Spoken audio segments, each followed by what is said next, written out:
प्रियो जय मसीह की प्रेज द लॉर्ड। कैसे हैं आप सब? मैं विश्वास करता हूं आप सब बहुत ही अच्छे होंगे। और आज हम लोग एक विशेष टॉपिक पर बात करेंगे। दुख के विषय में हम लोग बात करेंगे। कई बार हमारे जीवन में दुख, तकलीफ, समस्याएं, चिंताएं, निराशाएं आती है। लेकिन दुख के विषय में वास्तव में बाइबल क्या कहता है, परमेश्वर का वचन क्या कहता है, इसको हमको समझना पड़ेगा। और यदि हम दुख का सामना कर रहे हों तो हमें एक कैसे सकारात्मक नज़रिए से हमें उस दुख को देखना चाहिए, हमें इस पर आज चर्चा करेंगे। मैं आप लोगों के सामने एक वचन बोलना चाहूँगा। बाइबल में पहला पतरस उसके 5 अध्याय उसके 10 पद में यूँ लिखा है कि शांति का दाता परमेश्वर अब तुम्हारी थोड़ी देर तक दुख उठाने के बाद वह आप ही तुम्हें सिद्ध, स्थिर और बलवंत करेगा। मेरे प्रियो, परमेश्वर का पवित्र वचन यहाँ इस प्रकार हमें सिखा रहा है, हमें बता रहा है कि दुख तो है, तकलीफें तो है, लेकिन परमेश्वर शांति का दाता है।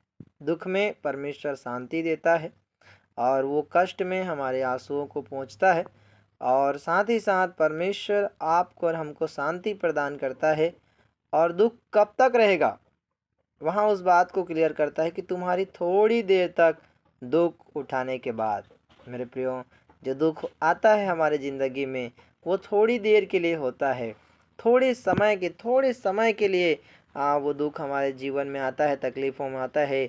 लेकिन दुख के बाद, तकलीफ़ों के बाद, संघर्षों के बाद परमेश्वर का वचन बताता है कि वह तुम्हें सिद्ध करेगा, वो तुम्हें स्थिर करेगा, वो तुम्हें बलवंत करेगा।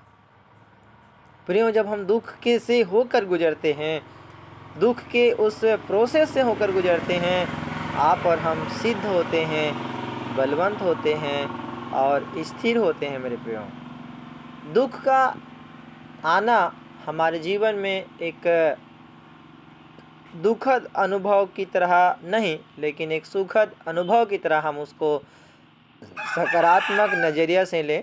जैसे कि हम उदाहरण में देखते हैं, बाइबल में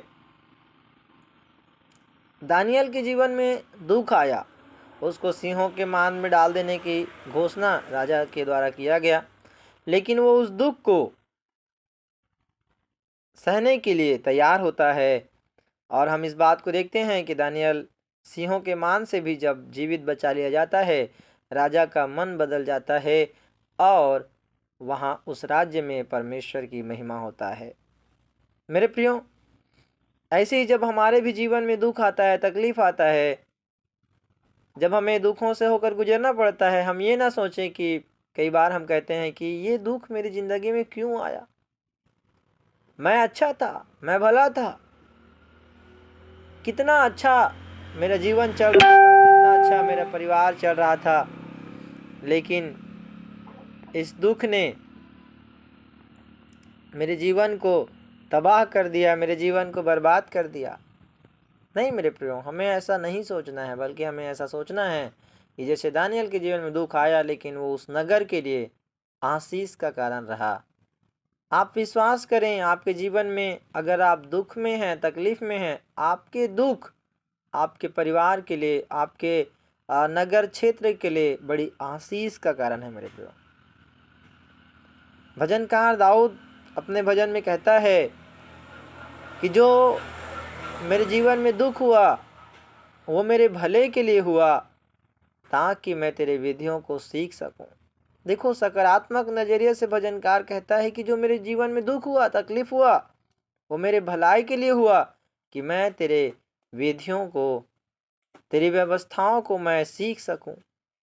वास्तव मेरे प्रियो, दूसरी सकारात्मक नज़रिया ये है कि जब हम तकलीफ़ों में होते हैं, कई बार जब हम परेशानियों में होते हैं, संघर्ष में होते हैं, हम प्रभु के और भी ज़्यादा नज़दीक होते हैं, हम प्रभु के ज़्यादा और भी ज़्यादा करीब होते हैं। कई बार जब हमारे जीवन में सुख ही सुख रहता है ना, तो एकदम आधा घंटा का प्रार्थना करने वाला व्यक्ति 5 मिनट प्रार्थना करके खत आमीन बोल देता है। हम परमेश्वर की संगति से दूर हो जाते हैं।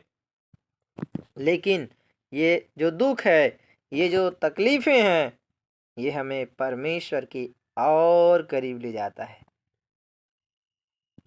यशायाह की पुस्तक में परमेश्वर कहता है कि मैंने तुझे दुख की भट्ठी में से परख कर चुन लिया है।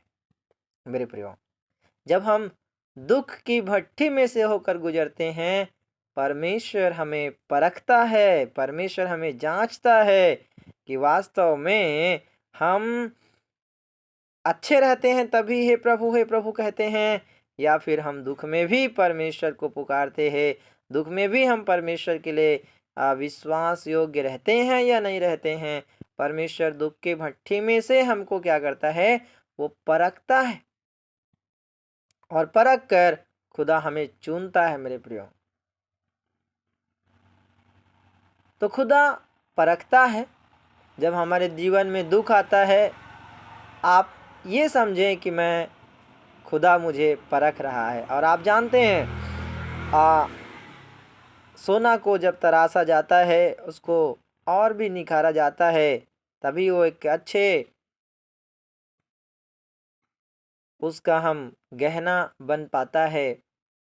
अलग अलग नाम हम देते हैं, तो हम विश्वास करते हैं वहाँ तक ठीक है, लेकिन जब हम दुख में भी, तकलीफ़ों में भी जब हम परमेश्वर को नहीं छोड़ते हैं, परमेश्वर पर भरोसा रखते हैं, हमारा अलग पहचान परमेश्वर हमको देता है।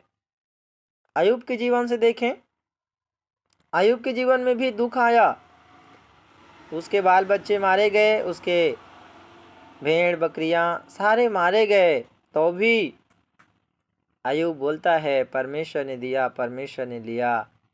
और लास्ट में उसे एक भरोसा होता है, उसे एक विश्वास होता है कि मेरा छुड़ाने वाला निश्चय जीवित है, मेरा छुड़ाने वाला निश्चय जीवित है। उसको विश्वास होता है कि मेरा छुड़ाने वाला भी जीवित है, और मैं इस कष्ट से, इस मुसीबत से, इस समस्याओं से मैं छुड़ाए जाऊंगा। मेरे प्रियो, परमेश्वर का पवित्र वचन यूहन्ना 16 अध्याय 33 पद में यीशु मसीह कहता है, संसार में तो तुम्हें दुख होता है, क्लेश होता है, लेकिन ढांढस बांधो, मैंने संसार को जीत लिया है। इस संसार में निश्चय यदि आप दुख में, तकलीफों में, संघर्ष में बिता रहे हैं मेरे प्रियो, आप ढांढस बांधें, इस संसार को यीशु ने जीत लिया है। और बाइबल बताता है हमें कि स्वर्ग में एक ऐसा भवन मिलेगा, पृथ्वी पर का डेरा सरे का घर गिराया जाएगा, लेकिन ऐसा भवन मिलेगा जो हाथों से बनाया हुआ नहीं, लेकिन चिर स्थायी है। मेरे प्रियो, इस देह में जो हम जीवन जी रहे हैं, तकलीफें हैं, संघर्ष हैं, बीमारियां हैं, चिंताएं हैं, क्लेश हैं, लेकिन परमेश्वर हमें एक आशा देता है, हमें एक भरोसा देता है कि ढांढस बांधो, मैंने संसार को जीत लिया है। स्वर्ग में हमें कैसा, हमें हमारे जब प्रभु यीशु मसीह आएगा, हमारा ये जो शरीर है, ये जो देह है, ये बदल जाएगा, और हम प्रभु के पास जाकर महिमा करेंगे।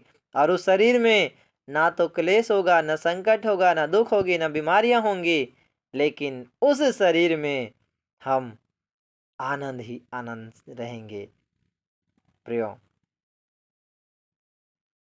प्रभु का ये वचन आपको ढांढस दे, आपको हिम्मत दे कि आप दुख में भी विश्वास योग्यता में खड़े रहें। प्रभु कहता है, यदि तू प्राण देने तक विश्वास योग्य रहे तो मैं तुम्हें जीवन का मुकुट दूंगा। जीवन में तकलीफें आया, कोई बात नहीं, आप याद रखें, आपके जीवन में आने वाले हर एक समस्या, हर एक दुख, हर एक सुख आपके हानि के लिए कभी नहीं होता है। परमेश्वर कहता है, जो कल्पनाएं, जो योजनाएं मैं तुम्हारे लिए बनाता हूँ, और तुम्हारे हानि के लिए नहीं वरन कुशल के लिए है। परमेश्वर कहता है, तू मेरा है। तो जब आप परमेश्वर के हैं, तो आपके जीवन में चाहे दुख हो, चाहे सुख हो, कोई आपके हानि के लिए नहीं मेरे प्रियो, लेकिन आपके जीवन में वो आशीषों को लेकर आता है, वो आशीषों को, द्वार को खोलता है। दूसरी बात, पहली बात है कि दुख हमारे जीवन में आशीषों को लेकर आता है, अय्यूब को परमेश्वर ने दुगुना आशीष दिया। दूसरी बात, दुख हमारे जीवन में एक ऐसा अनुभव को प्रदान करता है कि हम दूसरों को भी उस समस्याओं में जो पड़े रहेंगे हम उन्हें तसल्ली दे सकते हैं। दूसरी बात, जब आप दुखद यौन अनुभव से होकर गुजरते हैं और जब आप अच्छे हो जाते हैं, आपकी परिस्थितियां बदल जाती हैं, आप ऐसे लोगों के लिए आदर्श बनते हैं मेरे प्रियो, जो उस समस्या से गुजर रहे हैं। आप उनको ढांढस दे सकते हैं, आप उनको हिम्मत दे सकते हैं, आप उनको समझा सकते हैं कि देखो एक दिन मैं भी ऐसे दुख में था, मैं भी ऐसी तकलीफों में था, मैं भी ऐसी समस्याओं में था, लेकिन खुदा ने मुझे संभाला, खुदा ने मुझे बचाया। और निश्चय है कि परमेश्वर आपको भी बचाएगा। आपका अनुभव के द्वारा आप दूसरों को तसल्ली देने पाते हैं। संसार में न जाने ऐसे कई लोग हैं मेरे प्रियो,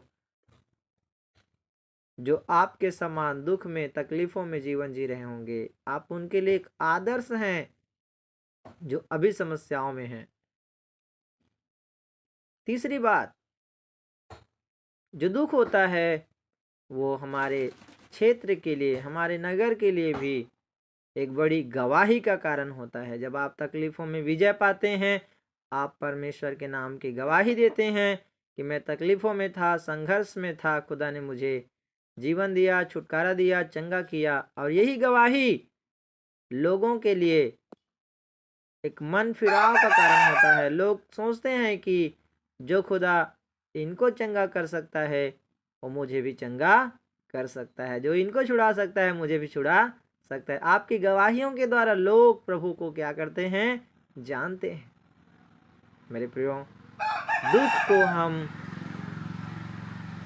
गलत नज़रिया से ना देखें, लेकिन उसे सकारात्मक नज़रिया से देखें। दुख में भी अपना नज़रिया को सकारात्मक बनाए रहें, क्योंकि आपके ज़िंदगी में हानि के लिए परमेश्वर कभी योजना नहीं बनाता है, लेकिन कुशल के लिए योजना बनाता है। मेरे प्रियो, अगर आप भी इस समय दुख में, तकलीफ़ों में, संघर्ष में जीवन बिता रहे हैं, अपने नज़रिया को बदलें।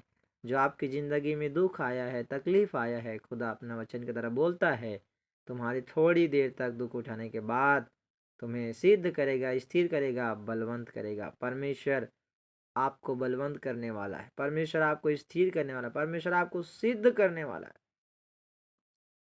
और आपके जीवन में दुख इसलिए आया है कि आप और भी आशीषों को प्राप्त कर सकें, आप और भी अपने अनुभव के द्वारा, अपने गवाहियों के द्वारा लोगों को बचा सकें।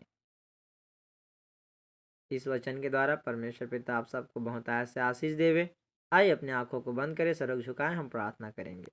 प्यारे पिता, धन्यवाद करते हैं अपने पवित्र वचन के द्वारा अपने पिता हमसे आपने बात किया। सच में प्रभु, तो दुख में भी हमें ढांढस देने वाला, हिम्मत देने वाला, हियाव देने वाला परमेश्वर है। हम धन्यवाद करते हैं। तूने कहा संसार में तुम्हें दुख क्लेश होता है, लेकिन ढांढस बांधो, संसार को जीत लिया। कहा प्रभु, यस खुदा, हम इस शरीर में रहते हैं, इस शरीर में नाना प्रकार की समस्याओं से हमें गुजरना पड़ता है, तकलीफ़ों, संघर्षों से गुजरना पड़ता है। अय्यूब कहता है कि मनुष्य अपने माता के गर्भ से जन्म लिया और उनका जीवन थोड़ी ही दिन का है, लेकिन ये थोड़ा ही दिन का जीवन दुख से भरा है। हाँ प्रभु, ये जीवन तो दुख से, तकलीफ़ों से भरा है पिता, लेकिन प्रभु तो कहता है कि मैंने संसार को जीत लिया है। यस प्रभु, धन्यवाद। तो हमें एक ऐसा शरीर, एक ऐसा जीवन देने वाला है प्रभु, जहाँ न शोक, न विलाप, न बीमारी, न चिंताएं, न समस्याएं होंगी प्रभु। धन्यवाद, हम उस अनंत जीवन की आशा लिए प्रभु। हम धन्यवाद करते हैं आपका कि प्रभु आप हमें नया जीवन को प्रदान करते हैं। पिता धन्यवाद, दुख में भी आप हमें ढांढस देते हैं, शांति देते हैं, हियाव देते हैं और हमें छुटकारा भी देते हैं प्रभु। धन्यवाद पिता। भजनकार कहता है जो दुख मेरे लिए हुआ, मेरे अच्छाई के लिए हुआ, भलाई के लिए हुआ, कि तेरे विधियों को सीख सकूं। प्रभु धन्यवाद करते हैं, हम तेरी विधियों को और भी प्रभु जाने, तेरे करीब रहें, तेरे नज़दीक रहें और लोगों के लिए आशीष का कारण बने। पिता धन्यवाद हो। मैं प्रार्थना करता हूँ जितने लोग दुख में, तकलीफ़ों में, संघर्षों में पाए जाते हैं, आप उन्हें और भी ढांढस, हिम्मत, याद दे प्रभु, कि तेरे वचन को सीख सकें और दुख में भी प्रभु एक आशा लिए हुए परमेश्वर तेरे करीब में प्रभु बने रहें, तेरे नज़दीक बने रहें खुदावन। दुख से छुटकारा दे प्रभु, समस्याओं से छुटकारा दे, और एक बड़ी गवाही के लिए प्रभु आप इस्तेमाल करें। धन्यवाद के साथ दुआ यीशु नासरी के नाम से मांगता हूँ, सुन और दया से ग्रहण कीजिए, आमीन। सारे लोग कहें आमीन। प्रभु आप सबको बहुत आयत से आशीष देवे। जय मसीह की।